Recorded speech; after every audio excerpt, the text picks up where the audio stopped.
think it's going to surprise people. You kind of sit there and go, how did they do that? It's going to be different from any superhero movie ever made.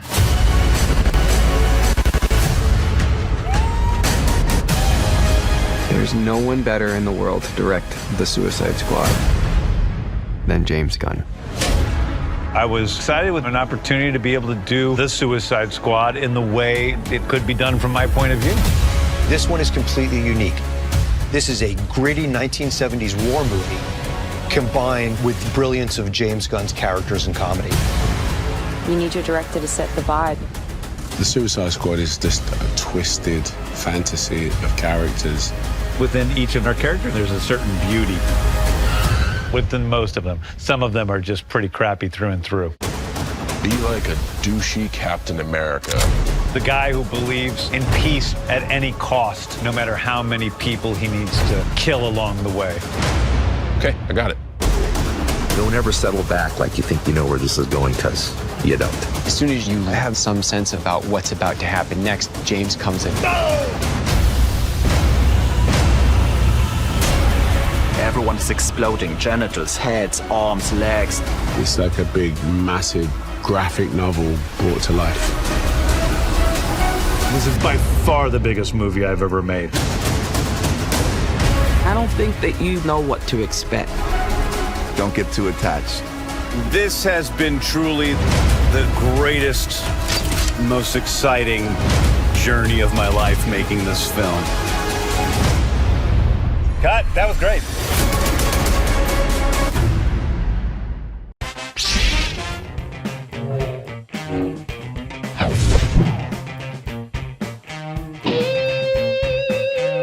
So what about that Suicide Squad trailer? I know I'm a bit late to the party. Just in case you weren't aware, I've kind of been putting up a lot of content on the channel, so I do want to remind you to maybe manually click on the channel and check out all the videos I've uploaded. But hey, this is a pure Suicide Squad trailer breakdown, the Suicide Squad trailer, and it was just everything I honestly want it to be. Everything it kind of should have been. No kind of flack on David Ayer there, but it's just, this is the Suicide Squad actualized and brought to fruition in every aspect I think every fan wanted it to be. So go ahead and leave a like on this video, guys, if you do go on to enjoy it. I do want to advertise my Discord server very briefly. It will be in the top pinned comment with the server invite link if you want to talk to me personally about these things over voice chat or text channels. But hey, we need to get into this because it is my most, well, no, not my most, but one of my most, alongside the Batman, anticipated comic book movies of the next, well, several years. So that trailer was like a montage of the behind the scenes. I'm seeing some people say, well, if the Batman only shot about 25%, then how did Suicide Squad not put out a quote-unquote proper trailer? Now, I personally dig this. I know what some people are saying and what their meaning behind that, but this was still just as awesome to me, if not better in some ways, because you get a real peek at this. The creative energy really does flow through the screen from James Gunn and all of the cast members. I think that is something that makes this so contagious, this movie, this kind of natural affinity to really, really like it almost. At least that's in my experience and from what I'm seeing from a lot of fans. James Gunn has said that this is his biggest movie and most greatest and most exciting journey of his life. He said the studio is overwhelmingly happy with this movie. The action is great in it. It's funny, really dramatic in the right places, and really touching. One thing that kind of surprised fans, which is interesting, and it low-key kind of surprised me, is when he said that it's the greatest cast he's ever worked with by far, which, as I said, shocked some people because of, you know, you would have thought maybe that would have been the time of his life with Guardians of the Galaxy, but, you know, of course you can have different experiences with different people and movies, and it seems that this does one-up that. And just judging by the look of everything you're just kind of seeing on screen right now, that doesn't surprise me. I'm not putting Guardians of the Galaxy up against the Suicide Squad. This isn't a freaking battle, but you get my point. Now, this film is like a kind of low-key soft reboot of the franchise without, you know, really majorly retconning absolutely everything. It's kind of a lot weirder, a lot wackier than the first Suicide Squad, and it just kind of feels like a, get to the chopper. Okay, I'm sorry for that impression, kind of movie, but you know what I mean. It's been described by the producer in the trailer as a gritty 1970s war movie. I mean, just look at this poster. I think that kind of says it all. It's just glorious, and I want to stan. I never use that word, but over King Shark, he's so wholesome. We'll get to that. As a result of this, and so many amazing cast members, some costumes are deliberately wacky. Even like people like Rick Flag completely contrasts himself to the David Ayer version. He even looks a little bit more relaxed, and I feel like Harley Quinn has given him that t-shirt. Now, if you're wondering about when and where this is set within that whole DCEU, I believe this does take place after the events of Suicide Squad. That's kind of obvious, but when we look in the larger picture, it's also set after Justice League and Birds of Prey. Now, as for the story, I think it's fairly obvious from this trailer and all the stuff we see. The Suicide Squad, very similar to what they get involved in with the comics due to Amanda Waller. She's quite often tasked to deal with sometimes these external threats, or even wars, and it looks like they're getting involved in some kind of operation to neutralize some kind of threat that could be, a threat to the states or something like that. I mean, you see the amount of military that is going in with the Suicide Squad here. Of course, when Amanda Waller has to deal with something like this, we kind of all know what she resorts to: a bunch of lunatics. Now, as a result of that, I think you guys know how it goes. They get time off their sentence, not all the time, but that's kind of a great thing because that kind of low-key paves some way for some sequels, if you know what I'm trying to say there. I'm not guaranteeing sequels, but I think this movie will be successful, and some more Suicide Squad members who make it out of this film, because many people are going to die, may really want some more time of their sentence, kind of inferring a Suicide Squad 2. Now, they tease exploding heads and all kinds of things like that, and do not get too attached to certain characters, and I really hope that means that they're not going to kill off King Shark. I'm sorry, I'm going to keep reiterating that throughout this video, unapologetically. But of course, we got like the full Suicide Squad roster. A complete roster of some members that some fans expected, some that we didn't, and, let's go over that and, who I think could need a F in the chat. So it starts off with Amanda Waller. Obviously, not too much has changed there, but I think we might see her a bit more hands-on in this movie, maybe within the actual flight birdie kind of frickin' choppery thing they have, actually sending out orders from there rather than just a frickin' office building. Rick Flag, played by the amazing Joel Kinnaman. If you are sleeping on Joel Kinnaman and you haven't seen him in Altered Carbon, even Hannah, and millions of other things, yeah, he's an extremely talented bloke, and I can't wait to see him again in this. We also have Michael Rooker as Savant. Now, possibly, I think he might die. I would be gutted if Rick Flag dies. I really kind of like, it is a bit of Joel Kinnaman bias there. But yeah, as Savant, I think he might die, but he's going to be very badass, as he's a master martial artist, and there's, several other attributes to him, which I think they could, include quite a bit of comedy in it, like he has quite a poor memory, and he could keep forgetting several things, as of when the operation is going forward throughout the film.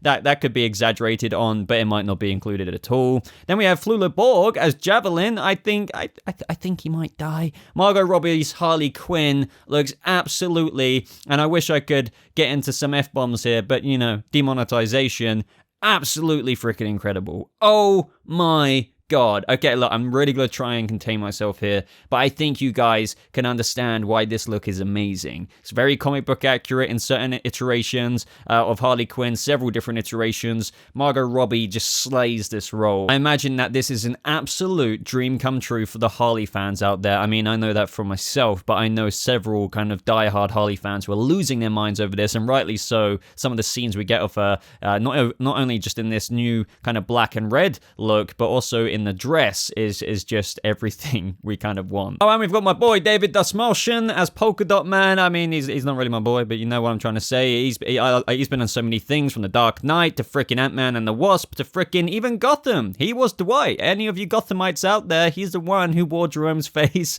But yeah, Polka Dot Man is going to be hilarious. I think, out of all the people who you would expect to die, he might be one of them. However, I think it would be a bit of a funny thing if one of the ridiculous Force-esque kind of villains, or should I say Task Force X members here, like Polka Dot Man, were to make it to the end. I think that would be hilarious, and I think he should do that. Obviously, his powers, well, it may not be obvious to some of you, I really need to stop using that word so much, is to send out these polka dots. They're kind of like little bombs that were described in the panel. They kind of gave that away, and I have a feeling he very well make it to the end. Now, we also have Danielle Meltzer, I'm sorry if I'm butchering that, as Ratcatcher 2. Now, what's going on there? Now, we do see a Ratcatcher with a young girl here. Now, I'm thinking that this is possibly her when she was younger, taking the mantle that she kind of grew into. I think, don't forget, in the movie, since there's so many cast members here, so many people on the roster, we're going to get very, very, very, very brief kind of introductions, maybe recaps, a quick flash, maybe even only 15 to 20 seconds per character to express a little bit of backstory there, especially for all the kind of general audience members going to see this movie in the theaters. So we could see, and this could be a very brief scene of her, you know, kind of with the original Ratcatcher, but that's just a theory, of course. We also have Idris Elba as Bloodsport. Now, everyone thought that he was going to play Bronze Tiger. I have to admit, it would have been a perfect casting for that, but he looks freaking badass in this. It's kind of like a Lowkey kind of stand-in, I feel, for like the Deadshot. I mean, I'm not saying they're the same, but you get my drift. Now, he is actually, they kind of gave away in the panel, been in prison for shooting Henry Cavill's Superman, and since this is after the events of Justice League, that is like a really, really cool tidbit. So think of the events, you know, of Justice League. This guy, Bloodsport, goes up to Superman and gets that kind of one shot with a kryptonite bullet. Now, they could do this in that kind of 20-second recappy kind of thing, setting up as to how each one is in prison. And what I mean by that, you know, we're going to get some recap for Harley, some of the existing characters and attributes and events that we already know about from their prior history. So in a similar way for Bloodsport, it'd be so cool if they could actually get Henry Cavill's Superman to kind of, maybe he just gets shot in the thigh or just somewhere that is not obviously life-threatening or anything. That would be super awesome, and I'm not saying Henry Cavill has to come in himself like that. Expect more of a Shazam kind of body double thing. They could easily include a scene like that, and that would be awesome. Now let's talk about freaking King Shark. Yes, the MVP of the trailer for me alongside Harley. Well, I mean, this whole freaking trailer is MVP for me, but he's motion capped by Stephen Agee. Now, there is no voice yet, but everyone, the most popular belief is that Taika Waititi is voicing him. I wouldn't be surprised at all. He's very, very reminiscent of the Harley Quinn kind of King Shark design. I feel like he will be played off quite comedic. I think he looks absolutely incredible. Honestly, when I'm saying this to you guys, he's one of my most anticipated kind of characters in the movie going in. I really can't wait. I'm also really glad that they didn't go the kind of Killer Croc route for like what they did in David Ayer's Suicide Squad with this King Shark character. Not that I have an issue with that, and yes, I know Killer Croc did have kind of like this skin condition, but like I still prefer the engulfing comic book counterpart effect of like a larger Killer Croc, larger than life, you know, a more morphed and transformed version. So I'm glad that they CG'd King Shark, and wow, I love that one scene where we see him about to rip that guy's head off. This is what they meant by teasing limbs and everything like that are going to be just going everywhere, because King Shark is going to go freaking ham. I think it's going to be hilarious, and I think people are going to, well, they're already loving him all over the internet. They're saying he's so cute, so wholesome,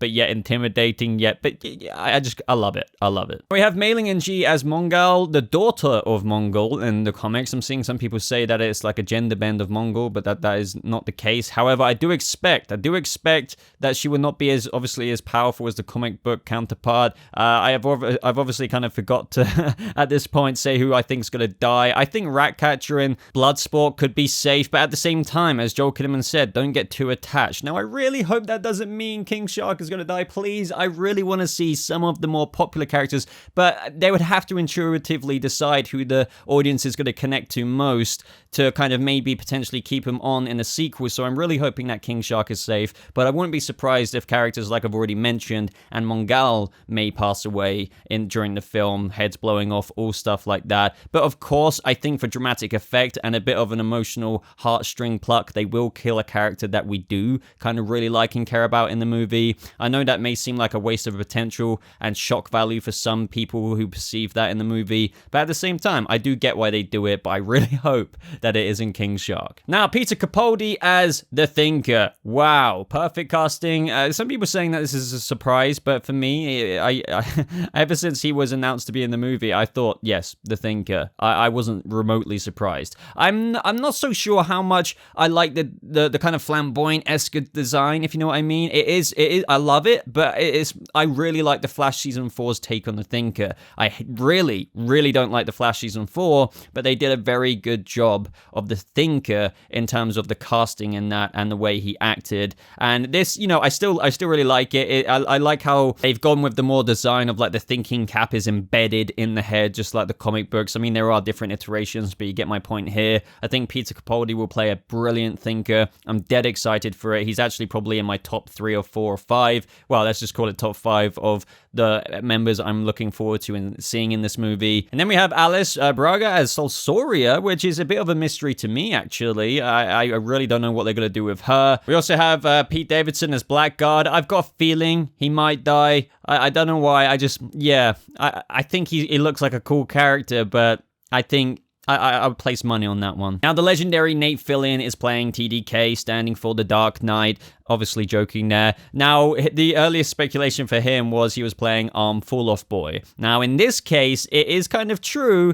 He has debunked that, but it's kind of like a soft reboot OC kind of inspired version of that character, the Detachable Kid. Like TDK, the Detachable Kid. It's like a new, as I said, concept of this character. It's going to be hilarious. Look at the symbol on the freaking trailer. I think it's obvious that he is low-key Fall-Off Boy. And I think I should imagine some of you commenting right now who are just really fresh to this. They're like, wait, what? His arms fall off and that is his kind of special power? Yes, exactly that. And as a result, I do think he could die. Yet again, maybe one of the more ridiculous ones, just like Polka Dot Man or him, could make it to the end, or just near to the end. But I can't wait to see him come and bring TDK to fruition. Now, we also have Sean Gunn, obviously James Gunn's brother, as Weasel. I really can't wait for this. I originally in the comics, he was this kind of lonely student. Of him kind of got bullied and nicknamed as Weasel, and which kind of drove him to be a murderer, and he went on to teach. In that iteration, the original version, he wore a costume which had sharp claws, but in a new 52 version he was kind of depicted more animalistic like this. So essentially that is the version they're going with, and I can't wait. I think it's going to be hilarious. Will he die? I don't know. Is he even voicing the character? That is another question. I think he should. Why not? Like, obviously, maybe he might not be a great voice actor, but I'm guessing maybe they may have given him a shot. Either way, can't wait to see this character come to fruition. The parts in the trailer where we see him is absolutely hilarious. Of course, we have Jay Courtney as Captain Boomerang. Expect more of the same there. I'll be surprised if he dies. And John Cena as Peacemaker. You may have heard this quite a few times by now. He's kind of described as this douchey Captain America. He's kind of like this guy who believes in peace at any cost. So he will literally kill people or do whatever he needs to do to achieve that, which is hilarious.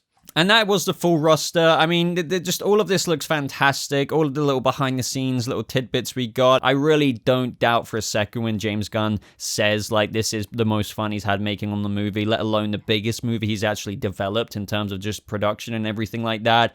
It's just eye candy to everything we see from the trailer. And I would love to know your thoughts down in the comments below. What a great time to be a DC fan. I'm so excited for this movie. I've ordered the shirt from the exclusive DC Fandome stuff for this with the Suicide Squad logo. So I just want to ask one favor from you guys. Like this video if you did enjoy it and you're enjoying the content that I'm grinding out on the channel at the minute. Subscribe if you're brand new for more updates on this movie, of course. I'm going to be covering a lot more of the DC movie side of things. Check out my links in the description if you feel like supporting me a bit further and helping kind of fuel this content that I create on the channel. I do have a Patreon. I do have a merch store with some boba caps in there. I cannot wait to show you those samples that I'm getting through the mail, but you can actually order your own one right now. And of course, join my Discord server. But thank you so much for watching. I hope you all have a lovely rest of your day. I'll see you all in the next video. Goodbye.